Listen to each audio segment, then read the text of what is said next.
Dah 3 bulan ni. Dah 3 bulan. Dia tangan belah mana? Tangan belah belaki, kaki belaki. Semua belaki. Urut dah. Bismillahirrahmanirrahim. Assalamualaikum warahmatullahi wabarakatuh. Pagi ni awal tahun baru 2026, saya berada di rumah Encik Syaril, Jalan Datuk Haji Kosai, di mana beliau ni mendapat penyakit stroke lah, 3 bulan dan terlantar lah. Saya dipahamkan rumahnya dah berusaha lah untuk mengurut selama 18 kali lah. Ada sikit perubahan lah. Cuma kalau kita lihat, isterinya tak ada pendapatan. Suaminya pun dengan penyakit macam ini tak dapat bekerja. Sekarang ni yang ada bantu anak-anaknya lah.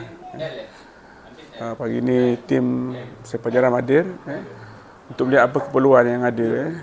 Selain daripada kita bagi semangat, kita lihat keperluan lah. So tadi kita lihat apa yang perlunya adalah pampers lah, dan juga susu. Isu nanti kita bagi one off.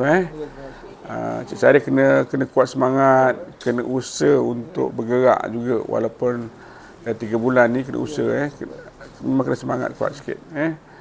So keperluan semasa saya minta nanti rumah dia akan berhubung direct dengan pejabat DUN.